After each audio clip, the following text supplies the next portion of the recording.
Assalamualaikum warahmatullahi wabarakatuh.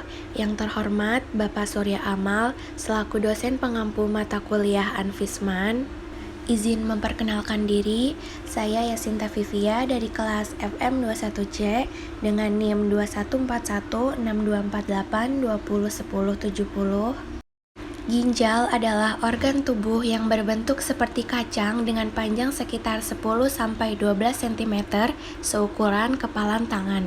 Letak ginjal di bawah tulang rusuk bagian belakang dan dekat bagian tengah punggung pada kedua sisi tulang belakang. Ginjal adalah salah satu organ dengan fungsi vital dalam kehidupan kita. Ginjal terdiri dari dua bagian, yaitu kiri dan kanan. Organ ini mengandung sekitar 1 juta nefron, yaitu saringan darah yang sangat kecil. Maka dari itu, tugas utama ginjal adalah menyaring darah. Fungsi ginjal yang lain, yang pertama ada menyaring dan membuang limbah, yang kedua ada mengendalikan keseimbangan air, yang ketiga ada mengatur sel darah merah, dan yang keempat ada mengatur tekanan darah dan garam. Apa saja bagian ginjal pada diri kita? Yang pertama ada korteks ginjal. Bagian terluar dari ginjal disebut dengan korteks. Korteks ginjal umumnya dikelilingi oleh kapsul renal dan lapisan lemak yang berfungsi untuk melindungi struktur dalam organ dari kerusakan. Yang kedua, ada medula ginjal. Medula terdiri dari bagian bernama lengkung Henle dan piramida ginjal, yang merupakan struktur kecil yang berisi tubulus dan nefron. Tubulus berfungsi untuk mengangkut cairan masuk ke dalam ginjal dan juga urin agar keluar ginjal. Untuk nefron, bagian untuk berguna untuk mengambil darah, metabolisme nutrisi, serta membantu untuk mengeluarkan limbah yang telah disaring. Yang ketiga ada pelvis ginjal. Pelvis adalah bagian terdalam ginjal yang berbentuk corong.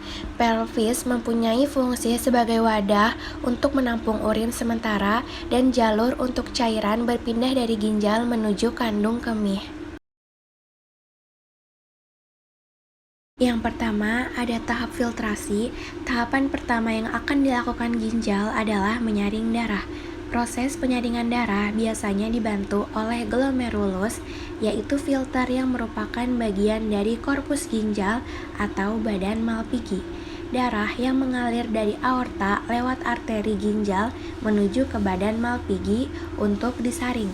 Zat sisa dari hasil penyaringan ini disebut urin primer. Urin primer umumnya mengandung air, glukosa, garam, serta urea. Ketiga senyawa tersebut akan masuk dan disimpan sementara dalam kapsul yang bernama kapsul Bowman. Yang kedua ada tahap reabsorpsi. Urin primer yang disimpan di dalam kapsul Bowman kemudian akan bergerak menuju saluran pengumpul. Pada saat dalam perjalanan menuju saluran pengumpul, proses pembentukan urin terjadi melalui pada tahapan reabsorpsi. Artinya, zat-zat yang masih dapat digunakan seperti glukosa, asam amino, dan garam tertentu akan diserap kembali. Penyerapan ulang ini dilakukan oleh tubulus proksimal dan lengkung Henle. Proses ini kemudian akan menghasilkan urin sekunder yang biasanya menggunakan kadar urea yang tinggi. Yang ketiga yaitu tahap augmentasi. Pada bagian tubulus distal masih ada proses penyerapan air, ion natrium, klor, dan urea. Disinilah terjadi proses augmentasi, yaitu pengeluaran zat-zat yang tidak diperlukan tubuh ke dalam urin sekunder. Ketika telah tercampur, inilah yang merupakan urin sesungguhnya, kemudian disalurkan ke pelvis renalis atau rongga ginjal. Urin yang terbentuk selanjutnya keluar dari ginjal melalui ureter menuju kandung kemih yang merupakan tempat penyimpanan urin sementara. Sekian materi ginjal yang dapat saya sampaikan. Mohon maaf apabila ada kekurangan. Terima kasih. Wassalamualaikum warahmatullahi wabarakatuh.